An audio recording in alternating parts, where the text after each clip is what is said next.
नमस्कार साथियों, आपका स्वागत है आपके अपने यूट्यूब चैनल संस्कार चैनल पर। और आज हम सब बात करने वाले बीट सेकंड वाले, जिसमें हम बात करेंगे विश्लेषण विधि के बारे में।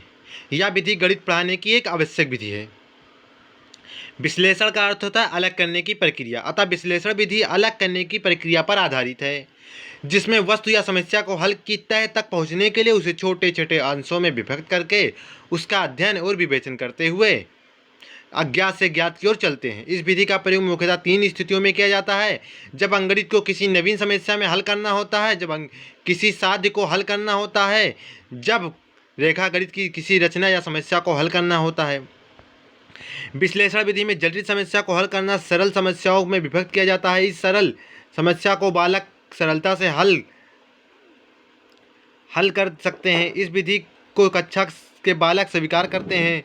इसके द्वारा इसके प्रत्येक पद का आधार होता है तथा उसका महत्व होता है। यदि अध्यापक रेखागणित के किसी साध्य को पढ़ाते समय प्रत्येक पद का विश्लेषण विद्यार्थियों की सहायता से ज्ञात नहीं कर पाता, तो वह कभी इन पदों का सही ज्ञान प्राप्त नहीं कर पाते तथा पदों की आवश्यकताओं को भी समझ नहीं पाते। परिणाम यह होता है कि बालक साध्य के सही हल को समझ नहीं पाते, बल्कि साध्य की रचना और हल के पदों को केवल याद कर लेते हैं। इस तरह से यदि विश्लेषण सही रूप में नहीं होता तो गणित का शिक्षण अर्थ रहित रह जाता है। जैसा कि नाम से आप लोग जानते हैं, विश्लेषण विधि।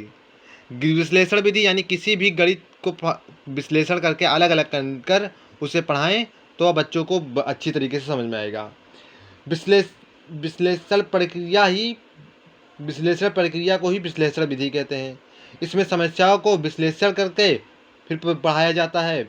यह रेखागणित में बहुत उपयोगी है। अंकगणित में नवीन समस्या को हल करने के लिए प्रयोग किया जाता है, या जब किसी समस्या साध्य को हल करना होता है तो भी इस विधि का प्रयोग करते हैं।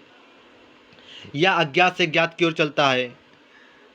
तो ये कुछ इंपॉर्टेंट टॉपिक थे। अगर आप सभी को चैनल अच्छा लगा हो तो प्लीज़ लाइक, सब्सक्राइब और शेयर कीजिए। हम आपके लिए डेली क्लास आते हैं। अब हमारे टेलीग्राम से भी, जिसका लिंक हम डिस्क्रिप्शन बॉक्स में दे देंगे।